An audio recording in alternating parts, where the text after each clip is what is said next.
Okay. So first, let's begin with counting the Omer. As we are moving our way through the counting of the Omer today, first start in Hebrew, and then I'll give you the English. Let me just pull it up. Hayom, Arba'a, Ve'esrim, Yom, Shehem, Shlosha, Shavuot, Ushlosha, Yamim, LaOmer. Today, so we are getting there. Next week, next Tuesday, we're going to have the 33rd day of the Omer, which is known as Lag BaOmer, which is a special day of celebration. And we are getting very close to the festival of Shavuot, coming up very, very soon.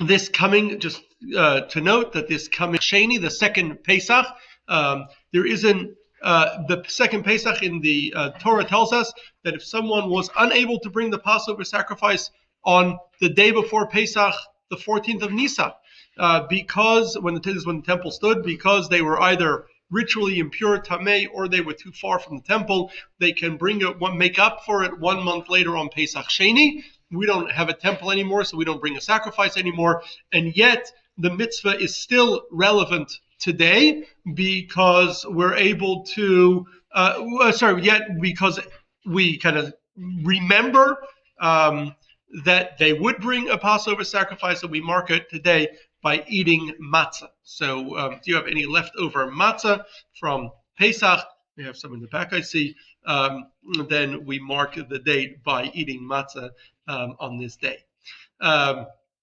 Let's just quickly go over the Parsha. This week's Parsha is called Emor, which means say. It begins with Hashem telling Moshe to speak to Aaron and give him the laws of the Kohanim.